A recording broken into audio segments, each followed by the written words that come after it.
Bienvenue à Tout le monde veut briller en soirée, l'émission où même les financiers sérieux peuvent briller avec humour.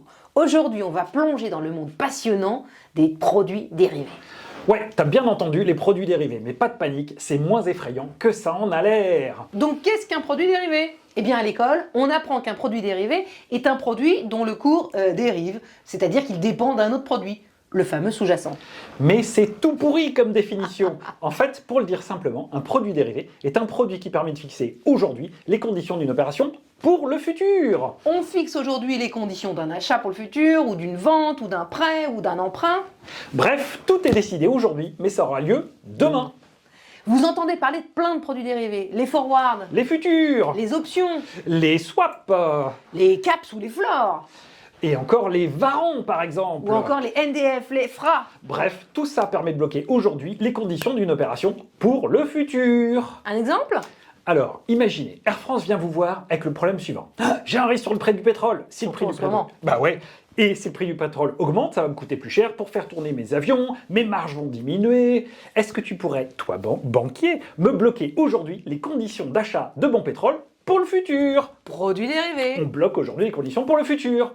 Avec deux types de produits dérivés. Les produits dérivés fermes, avec comme par exemple les forwards ou les achats à terme ou les futurs ou les swaps. Où l'acheteur sera obligé de faire ce qu'il a signé, même si ça ne lui convient plus.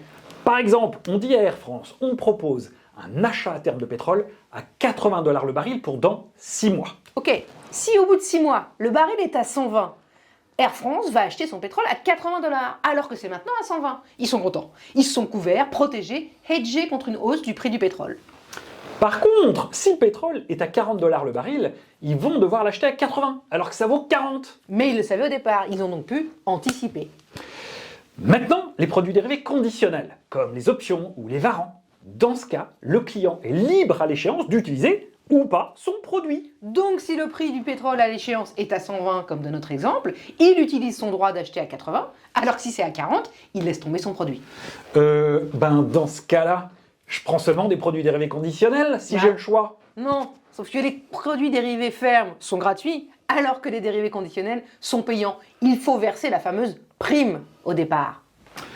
Voilà pour les dérivés. Maintenant, si jamais vous voulez vous lancer dans les produits dérivés, rappelez-vous de faire vos devoirs. Comprenez avec quoi vous jouez et gardez un œil sur les risques. C'est comme parier sur le temps qu'il fera pour organiser un barbecue. Parfois, la météo fait des blagues. Et ouais. Voilà, vous savez maintenant ce qu'est un produit dérivé. Si vous avez des questions ou si vous voulez en savoir plus sur les paris financiers les plus fous, n'hésitez pas à les poser dans les commentaires et à liker la vidéo. Et n'oubliez pas de vous abonner pour ne pas manquer nos prochains épisodes de Tout le monde veut briller en soirée.